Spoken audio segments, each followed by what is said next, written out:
I even found me a lucky penny already this morning. You can't go wrong. Kevin, you're in trouble now.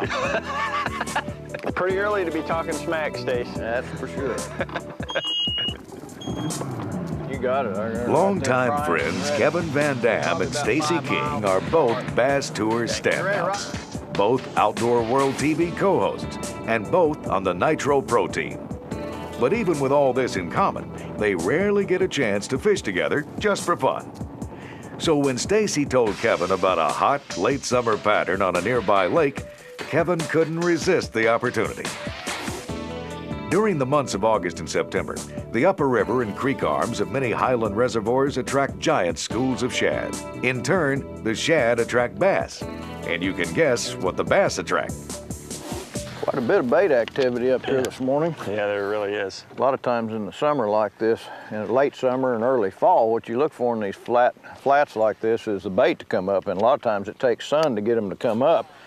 But seems to be quite a bit of activity this morning. Maybe we'll get some bass to pop us here in a minute. This pattern happens on any reservoir in the late summer into early fall, where the bass will start moving up these rivers and they get on these flats and channel banks, especially when the lake's low like this. That really gets good. You know, it's got some color in the water up here, and those fish will get tight to whatever cover's there. The little crankbaits are just the ticket for this type of fishing, covering lots of water and imitating the forage perfectly. Kevin and Stacy are sure to hook up. But it seems like in the late summer and fall, when you got a low water condition like this, they're feeding a lot on the smaller bait, and that makes these smaller crankbaits real effective. A lot of times you're just slapping at it, you're just getting them to react.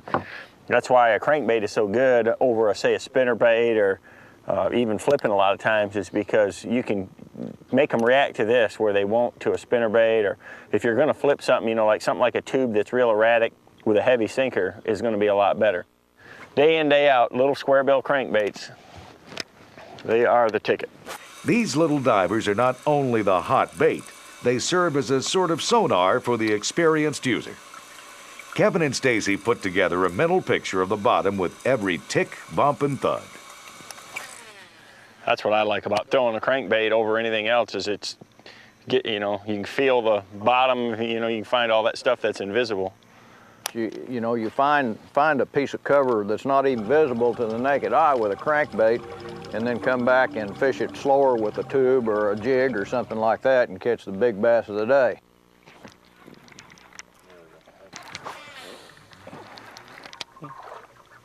Boy, he's strong. They pull. They pull so hard. They're eating a lot of shad. Yeah. Look how fat that fella chunker. is. Yeah, it's a little chunk. Got him. Get back in there and grow a little bit, fella. Liable to catch 5-pounders, you know. This type of fishing generally heats up with the summer sun. There he is. There he is. Yes. Oh. So as Stacy and Kevin wait for the bigger bass to feed, they entertain themselves with lots of little guys. Spotted bass. Now, he ate it. That's boy's a fat one. And an odd assortment of fish that are also enjoying the feast.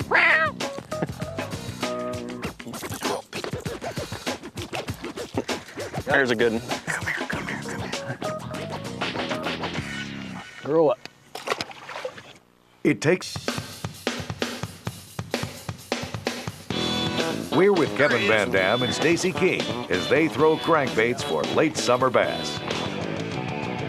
The pair is targeting upper river arms where shad are swarming by the millions. Is that not a bunch of shad right there? This is a view only a bass fisherman can love, but this so-called ugly bank is a thing of beauty this time of year. This is classic fall river pattern stuff. You got a channel on the opposite side, and then a really flat kind of mud bank, and you can see there's a little bit of trash and stuff along it. That's kind of the stuff that you really look for. A lot of times the bass will be on those channel swings, and especially right at the ends of them, where the channel swings away and meets the flat. bass can really get on them, especially if you see a lot of shad activity, and you look down through there and you can see a lot of movement on the surface. That's just classic late summer, early fall pattern water. A lot of times the fishing gets better up in the day when the sun's brighter. You know, we got a little bit of a cloud cover this morning, and we're catching some fish, but it's not as good as it can be. And usually what happens, that sun brings the shad up on top, and then the bass follow and start eating them pretty heavy. So a lot of times you'll find that this type fishing is better up in the day or in the afternoon, late afternoon, than it is in the morning. So don't get discouraged. Just stick with them and watch for the bait to come up.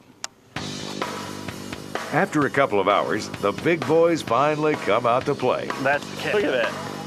That's a fat one too. Good solid fish right there. Better fish. But the fishermen can't seem to connect. There he is. Got him. Oh, come on. Come on, guys. The bass are trying. Oh my God, he come off. A big smallmouth. Oh, I cannot believe it. Finally, things come together. The sun comes out, and the fish stay buttoned. That's a good one right there.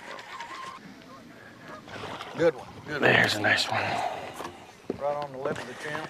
Finally got one to eat it good. We have lost more bass today. Stacy and I are so glad it's not a tournament, but that's the kind of fish. That's a good average fish, and you can catch them a lot bigger than that, but that's a good, you know, nice, almost 3-pound fish. Nice chunk. This show we're shooting today is going to be a little bit of an effort in how not to fish.